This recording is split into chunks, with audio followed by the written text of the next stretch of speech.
नमस्काय नमः कोदंडधारिणे नमस्ते गुरुरूपाय विष्णवे वेदमूर्तये क्रांति। बोला तालियां। हमारे में आज हमारी इस जन्मोत्सव कार्यक्रम के जो हमारे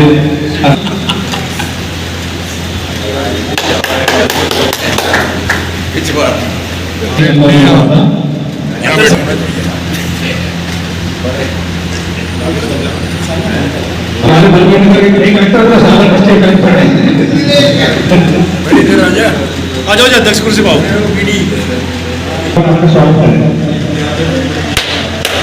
ताली बजा दीजिए हम नाम मिलाएगा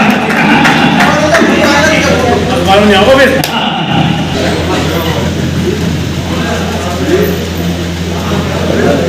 हमारे लोग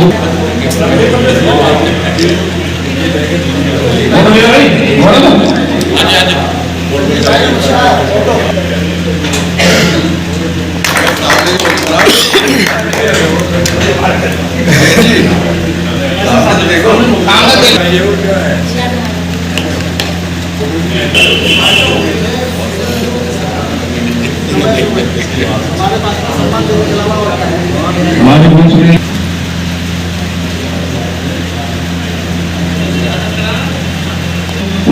स्वागत करें।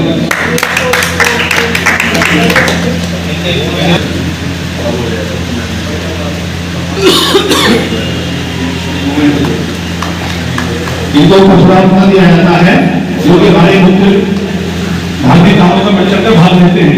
ये कहीं पर टीम के बंदे हैं सम्मान तो मेरा मानना ये है कि भगवान परशुराम ब्राह्मणों का अर्थ नहीं है, ये सभी सनातन धर्म के जो विश्वास रखने वाले व्यक्ति सनातन धर्म में उन सब के लिए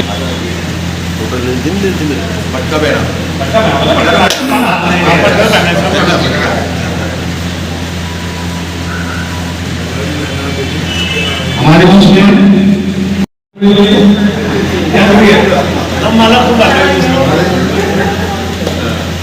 हमारे बीच में हमारी संस्था के सलाहकार पंडित भीम शर्मा जी ने आदित्य की नंबराक्षर का अभिनंदन है।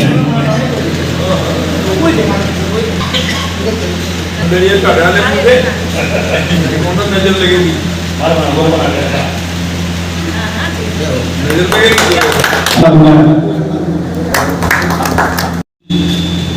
आए हुए उपस्थित सज्जनों को नमस्कार। आज का दिन जो भगवान परशुराम जयंती का मनाया जा रहा है, इसके बारे में जानकारी नहीं होगी जितनी जानकारी होनी चाहिए। भगवान परशुराम जी ने श्री राम जी से टक्कर ली थी। रामायण में आपने उस प्रसंग पढ़ा है। उस प्रसंग में उन्होंने भगवान श्री राम जी कितने विनय युक्त हैं, कितने विनम्र हैं, कितने सुखी हैं। भगवान ने कहा कि राम मात्र लघु नाम हमारा परशु सहित बड़ नाम तुम्हारा सब प्रकार हम तुम संहारे क्षमा मार्ग अपराध हमारे। हमारे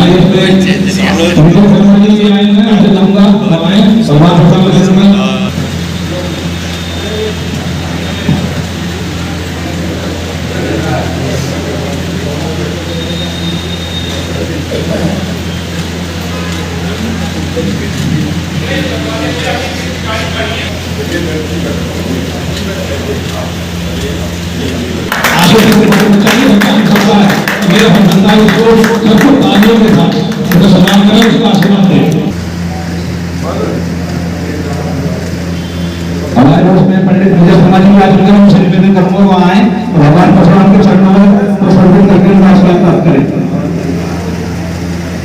किसी सज्जन का नाम लेना भूल जाऊं तो कृपया याद दिला दें मुझे।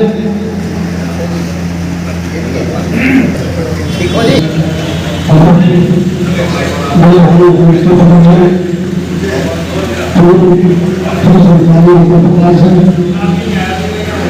लोगों को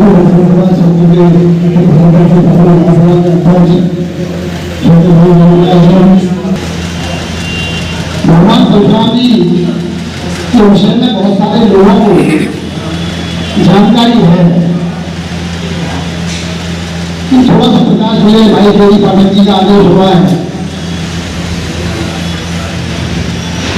जमदग्नि नंदन रेणुका जी के पुत्र भगवान परशुराम, जिन्हें सप्त चिरंजीवियों से कहा जाता है, भगवान विष्णु के छठे अवतार जितने भी अवतार हुए हैं, अवतार लेने के बाद में इस पृथ्वी से गमन कर गए। केवल परशुराम जी ऐसे छठे अवतार हैं जो अभी भी इस पृथ्वी पर मौजूद है। विषय पता है, हिरण्यकश्यप के पता है, किंतु एक सहजमान नाम का एक राजा जिसने सारी पृथ्वी पर बहुत अत्याचार कर रखा था, और शायद में और रिश्ते में परशुराम जी का भरोसा लगता था, मुझे जैसा याद है। इनसे आ रहा था, आश्रम में पहुंचा, बहुत बड़ी विशाल सेना साथ थी। अब इतनी विशाल सेना को देख करके तो परशुराम जी के पिता थे, उनके पास में वो गाय उनसे कहा काम नहीं हुआ है, कैंडल से थोड़े इतने लोगों को भोजन की व्यवस्था मिले, कोई हौला क्या काम बन गई तो काम करने ये उन्होंने तो सारा काम नहीं करने वाले पूरा करके सहजमा को पता लगा, बोले कि ऐसी, और वो काम नहीं गाय को अपने साथ ले जाने लगा। गंगवती ने पता किया नहीं माना, और उससे पहले विरोध करने पर महर्षि जमदग्नि का उसने सरकार दी। उनकी मां ने आवाज दी, महर्षि आए, आने के बाद सबसे बड़ी सीख यह है कि हम किसी संगठन में बने, मजबूती के साथ बने, क्योंकि कलयुग में केवल हमारा एकत्रित होना संघीय शक्ति कलयुग में संगठन में ही शक्ति है। जब आप अलग अलग रहे, जोरदार तालियां एक रामेश्वर के बोले कि वो एक और जो वहां पे कार्यक्रम छोड़ के अपने बिजनेस के लिए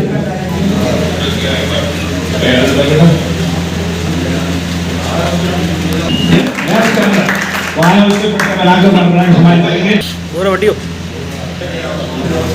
हमारे छोटे से जो पर आगे इतना कीमती समय निकाले कि परशुराम जी की भगवान परशुराम जी की देखो परशुराम जी अपने आप में एक ऐसे चरित्रवान थे जिनका जो चरित्र है जितना भी अगर उल्लेखित किया जाए उतना ही कम है। वो एक अनुशासन और संस्कार के एक ऐसे जीते जाते हैं कि जो अगर भगवान सिंह ने भी उनकी खूब परीक्षा दी तब उनको शिक्षा प्रदान करी।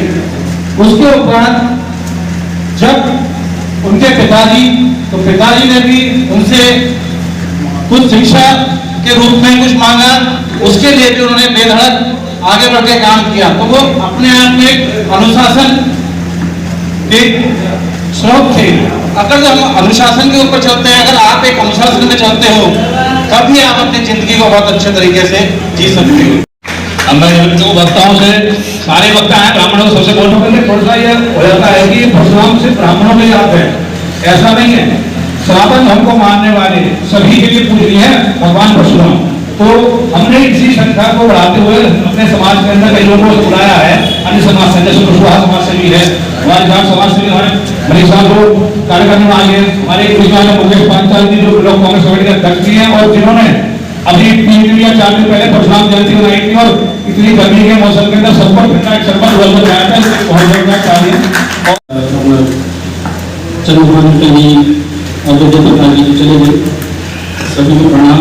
मेरे परिवार के जो मेरे भाई हैं सभी को प्रणाम। भाषण ज़्यादा आता नहीं मुझको, लेकिन जैसे थोड़ा बहुत पढ़ा है, पराक्रम के कारक और सत्य के धारक भगवान परशुराम। ब्राह्मण जैसे उन्होंने कहा कि जो भी परशुराम को मानते हैं, परशुराम का नहीं है वो सभी परशुराम के अंश मान सकते हैं, उनको वंशज मान सकते हैं। सभी भाइयों को हम प्रणाम करते हैं जो भी भगवान परशुराम में आस्था व्यक्त करते हैं। अब से पहले इतिहास में जैसे कि जाते हैं तब से हमको पता चला है, उससे पहले ज्यादातर ब्राह्मण को शास्त्र के नाम से ज्यादा जाना जाता था, लेकिन भगवान परशुराम ने ये जब दिखाया कि मैं शास्त्र नहीं ब्राह्मण शस्त्र का भी ज्ञाता है और शस्त्र में ही उससे ऊपर कोई नहीं है। और जो एक मिथ्याचार भी 36 बार क्षत्रिय 21 बार क्षत्रिय नहीं किया धरती को, वो 21 बार क्षत्रिय नहीं, जो विनाशकारी ताकतें थी, बुरी आत्माएं थी, बुरी चीजें थी, बुराइयां थी, समाज थी, उन सबसे 21 बार इस पृथ्वी को साफ किया। पंडित धर्मेंद्र मिश्रा जी आगे आ जाए।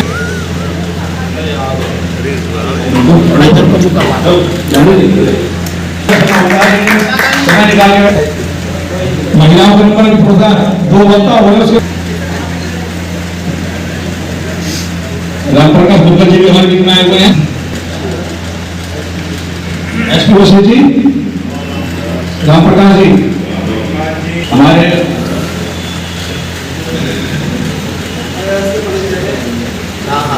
पंडित ऐसे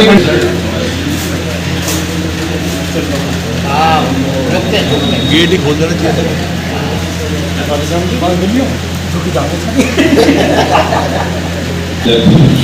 आदरणीय पंडित शर्मा जी, मंच पर उपस्थित सभी अतिथिगण एवं क्षेत्रीय श्रीमान अखिल भारतवर्ष से ब्राह्मण महासभा द्वारा जो आयोजित ये प्रोग्राम है, इनके संयोजक डॉक्टर भाई मुकेश गौड़ जी, मैं इनका अध्यक्ष आभार व्यक्त करता हूँ कि उन्होंने मुझे इस सम्मानित मंच पर आप सबके प्रमुख बोलने का एक मौका दिया।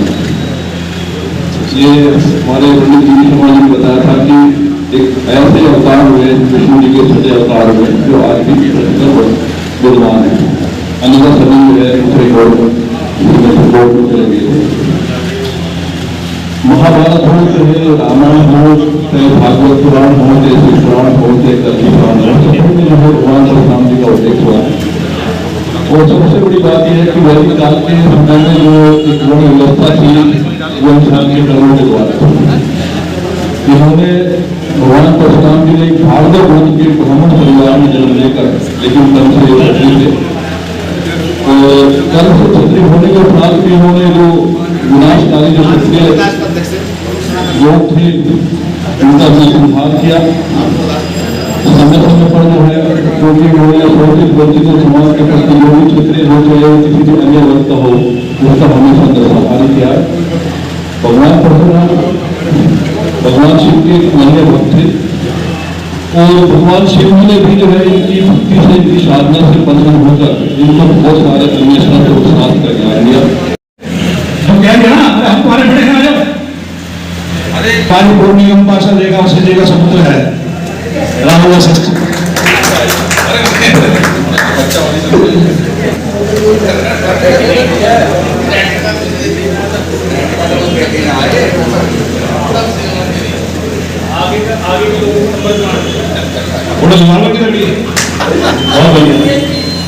आप परम पिता परमात्मा भगवान परशुराम जी से आशीर्वाद लेकर बताना चाहता हूँ कि परशुराम जी की महिमा हम गाते गाते थक जाएंगे। उनके गुणगान इतने लंबे, उनका वर्णन हम संपूर्ण नहीं कर पाएंगे। ऐसे आराध्य, ऐसे ब्राह्मण जिन्होंने सदियों से ब्राह्मणों का मान सम्मान बढ़ाया है, समाज में इज्जत तवज्जो कमाई है और प्राचीन काल में धार्मिक युग में भी लोगों को बतला दिया है कि ब्राह्मण कितना मेहनती, कितना ईमानदार और कितना कर्म काम हो सकता है। इस्लाम दिवस मनाया गया है, उस्मान को मनाया गया है, भेटा में मनाया गया है, लोनी में मनाया गया है, सोनिया बिहार में मनाया गया है। सभी अपने विचार बहुत अच्छे से रख चुके हैं और जैसा कि पंडित जी ने कहा भी कि उनका जितना महिमानंदन किया जाए वो कम है, क्योंकि शब्द कम पड़ जाएंगे लेकिन उनका बता नहीं है। भगवान परशुराम जी की, भगवान परशुराम जी की, भगवान परशुराम जी की। Provide this opportunity to me. सर्वप्रथम मैं भगवान परशुराम जी को चरण वंदन करता हूँ और मेरे अति विशिष्ट विशेष और मेरे साथियों आपको पहले दिन से अच्छी शर्मा नमस्कार करता हूँ।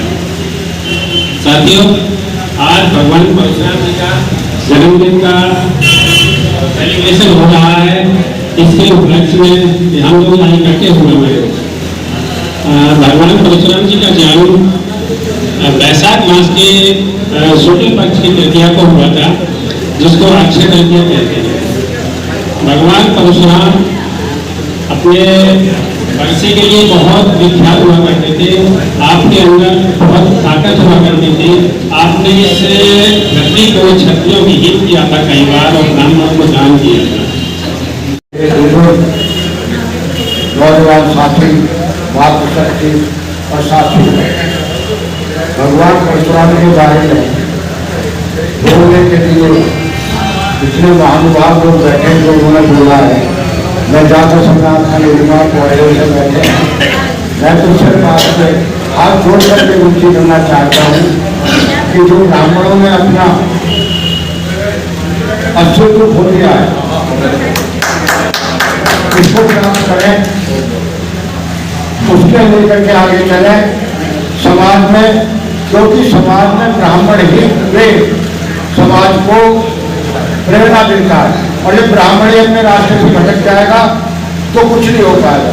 इसलिए जागना बहुत चाहिए। यही सब में छोटे बुजुर्ग बहुत बोल चुके हैं, भाई जब टाइम की भावत लिए तो फिर कभी मिलेंगे। सपनों का चमन हमारा खिले ना खिले, कष्टों का हिमालय हिले ना हिले, पर किसी भी ब्राह्मण पर हम आचार न देंगे और सुख हमारी को मिले ना। चंद्रवंशी थे, एक सूर्यवंश हुआ, एक चंद्रवंश। उस चंद्रवंश में ही सब कुछ है। चंद्रवंश में कौरव पांडव सब उसी में हुए। और ये जो है चंद्रमा की उदाहरण है। चंद्रमा की पत्नी थी ईला, और ईला से हुए पुत्र उर्वा के हुए 6 पुत्र। 6 पुत्रों में एक आयु था, सबसे बड़ा फिर भीम, और उसके बाद में उनका जानू उनका पौत्र हुआ। उनके बाद कुछ के बाद गांधी, और गांधी से फिर ये चला सत्यवती उनकी पुत्री थी, जिससे के लिए आगे जो है वंश चला। बहुत से हमारे भाइयों ने बहुत कुछ कहा। भगवान विष्णु के 6 अवतार हैं, शस्त्र और शास्त्र के धनी, और तेजस्वी, मनस्वी, ओजस्वी, जितने भी गुणों का बखान किया जाए वो पूरा नहीं हो सकता। तो जिस प्रकार से भगवान की विभूतियों के बारे में कुछ नहीं कहा जाता, वर्णन नहीं किया जा सकता। चाहे चारे ये तारे गिने जाएं, पेड़ों के पत्ते गिने जाएं, बालू के कण गिने जाएं, लेकिन उनकी विभूतियां पूरी नहीं हो सकती। वही भगवान परशुराम के अंदर गुण थे। लेकिन दुर्भाग्य है हमारा, विडंबना ये है कि आज हम सब बिखरे हुए हैं। क्यों बिखरे हुए हैं? भाई साहब बात मत करिए। हमारे यहाँ दुश्मन क्या है? अहम, ईगो। जो आदमी पढ़ाई करता है, शिक्षा लेता है और पंडिताई के तरफ चलता है, उसके अंदर ईगो हो जाती है कि तेरे से बड़ा कोई है ही नहीं। भाई मुकेश को देख रहा हूं मैं, काफी दिनों से बड़े प्रयास कर रहे हैं। अच्छा है, बहुत बढ़िया प्रयास कर रहे हैं, बहुत बढ़िया प्रयास है। और ये लोगों को जोड़ता है। लोगों को जोड़ना ही जो है वो योग है। योग इसी को तो कहते हैं। और ये योग के भाई हैं। आपस में जो है सद्भावनाएं, प्रेम, शांति के प्रति भाई मुकेश गौड़ जो है ये कार्यक्रम करते रहते हैं। परशुराम जी के बारे में इतना बहुत बखान किया जा चुका है, लेकिन पितृभक्ति और मातृभक्ति दोनों इनमें कूट करके भरी हुई थी। अभी बता दिया भाई दिनेश ने कि पितृभक्ति की, फिर मातृभक्ति। कहा पिताजी अगर आशीर्वाद दे रहे हो तो इनको सबको चिंता कर दो, इनको भूल जाए, इनको पता ही ना लगे क्या हुआ था तुम्हारे साथ।